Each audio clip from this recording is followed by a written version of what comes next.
Welcome to Easter for the sixth time, the sixth Sunday of Easter. And Mother's Day. Happy Mother's Day. I found here an altar to a God unknown, in the name of the risen one, in whom we live and move and have our being. Amen. Alleluia. What's new this Mother's Day? Our first reading today about Athens and its people in 55 AD could so easily be the Arrowhead Rim and its people in 2026. What's new? That's the question both now and then.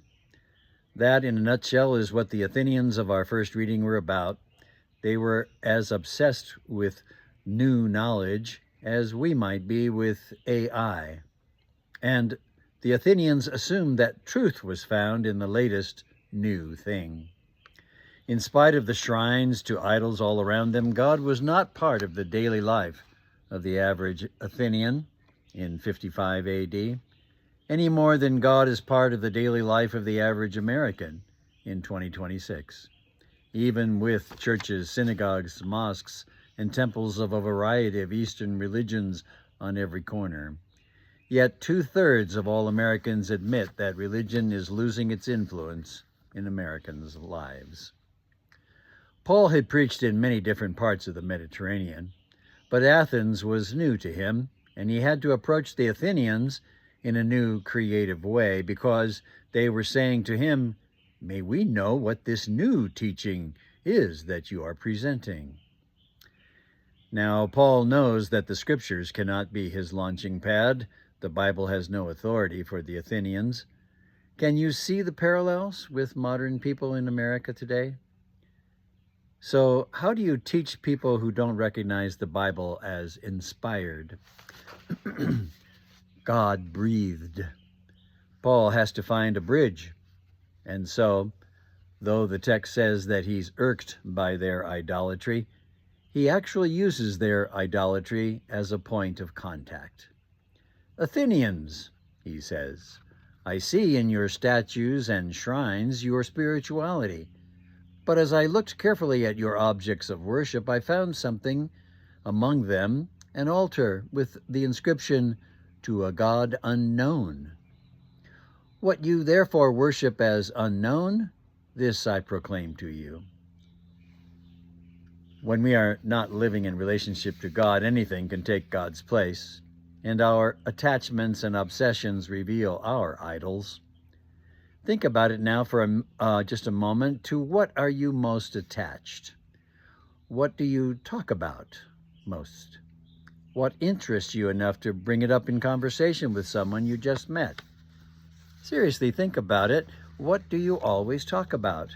What are your favorite things? In other words, what is your God unknown? What or who is the God unrecognized that you follow, that you worship, in a 21st century use of the term? What do you give your time to, spend your money upon? Athenians of the first century, I noticed your altar to a God unknown. Americans of the 21st century, I noticed your devotion to a God unrecognized. There is, as Blaise Pascal writes, a God-shaped vacuum in the heart of every person, and it can never be filled by anything created. We often try to fill it with God substitutes, which cannot possibly satisfy. Indeed, those substitutes only serve to make us more hungry. But everyone is looking, everyone is searching, everybody is groping, as Paul describes it, groping for God, to try to find God. Where are we, are God's offspring, says Paul, who is directly quoting an Athenian poet named Erastus from 300 BC. Then Paul quotes another Greek text written in the year 600 or 650 perhaps BC by Epimenides, who wrote, "The Cretans fashioned a tomb for you, O holy and high one, but you are not dead, you are alive, and you abide forever, for in you we live and move and have our being."